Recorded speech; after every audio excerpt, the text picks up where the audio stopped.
this video is to go along with, of course I'm writing on doing ferrule flat, and that's petit pas. This is something that a lot of people, when they do ferrule flat, like to do because they don't like to purl. By the way, disregard the scrape on my hand. That is where my dear sweet George licked my hand, and I'm allergic to him. Anyway, typically when you purl, let me get to the purl row, working over there.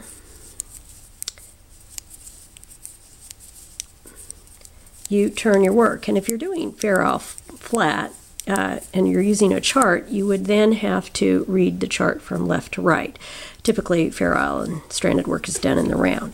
Now, when you purl, we turn the work and we insert the needle into the front of the work. Yes, I hear you. And you wrap the yarn over the needle and you pull it through.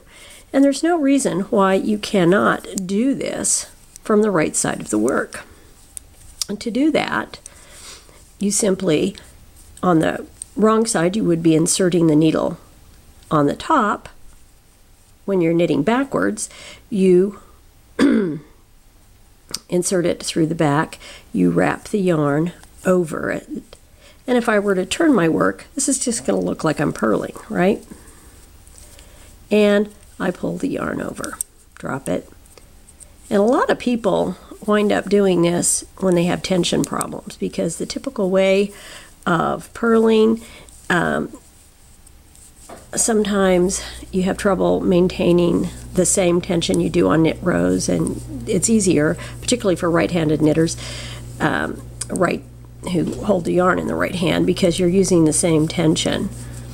And this allows you, if you're doing ferrule flat, to follow the chart and look at it from the knit side, that is the right side, rather than the wrong side.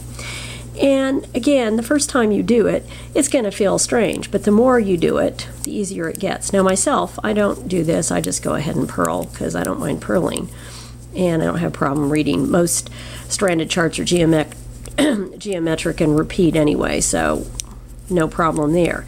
But if you forget how to, if you get here and you go, oh, I want to knit backwards, and you forget how to position your needles, simply start purling. Just set it up for a purl, and then turn your work over, and you'll go, oh yeah, I remember, I get it.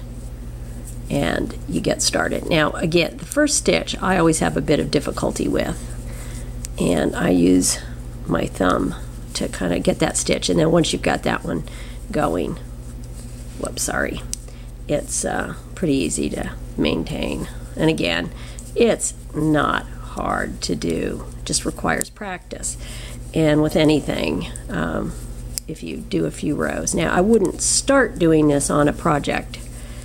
I'd practice the technique, make sure that your tension is acceptable, and then start your project. Never good to learn a new technique on a project. And you can see that my tension was pretty good.